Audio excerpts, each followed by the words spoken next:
Today marks the 70th anniversary of a Supreme Court decision that transformed America when racial segregation in the public schools was struck down. And that ruling was the result of several cases filed by the NAACP's Legal Defense Fund on behalf of more than 200 people from across the country. And I recently got a chance to sit down with the son of two of them. As we began a new series, A Defining Decision, Brown versus Board of Education, I talked to this man, trying to ensure his family's role in that famous decree is not forgotten. This is my father, and this is how people look like in the weekend, how they dress up like this and go to church. Nathaniel Briggs prides himself on preserving his past. This one, my father and my mother, they was just folks who grew up in rural Clarendon County, South Carolina, and got involved with a case that exploded throughout this nation, known as Briggs versus Elliott. Briggs versus Elliott, a South Carolina case from 1950 that began as a simple request for a school bus for rural black students. Those children whose parents owned farms had to walk to school. I heard up to 7 miles. 7 miles.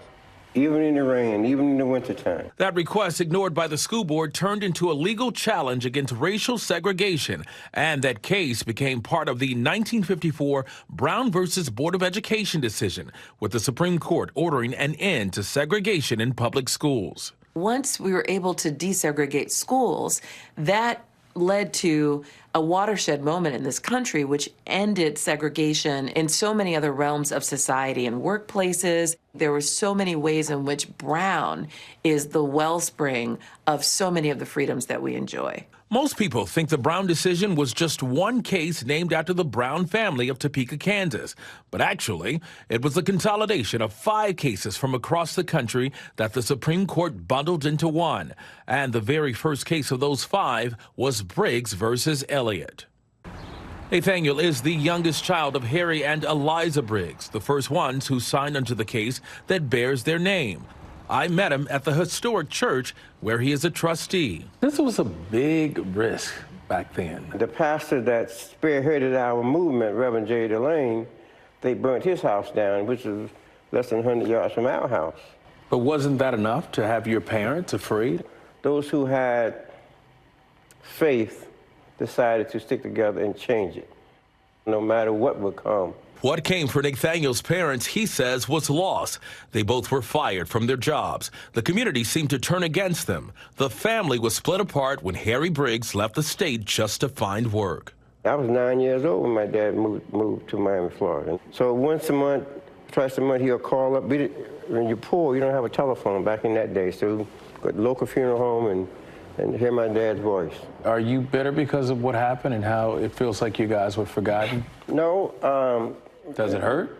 Most people would say, oh, you talk, you anger. But they didn't see my passion for what I've been through. That's what you hear, my passion. So let me ask you this. When you talk about Brown versus Board of Education, was it fair to say that you want that name changed to the Briggs decision? I want South Carolina to be recognized as the first case.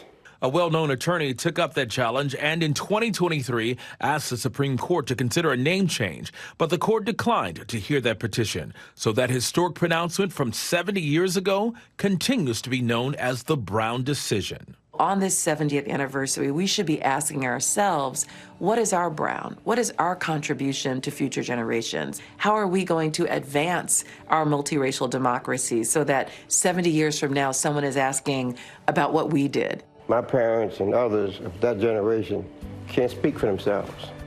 So I'm here to speak for them on their behalf, that this struggle was real, and history books should not leave them out the picture.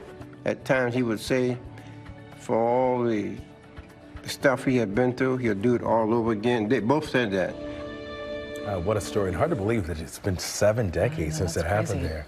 Both Nathaniel and the attorney who asked the Supreme Court for that name change clearly state that they don't want to take anything away from the sacrifices that were made and the courage shown by the Brown family and all other plaintiffs in the Brown cases. They say they just want to set the historical record straight. And many thanks to Kara Thomas for that report as well. She helped produce it. And yesterday, Nathaniel Briggs and all the plaintiffs' family were honored at the White House by President Biden.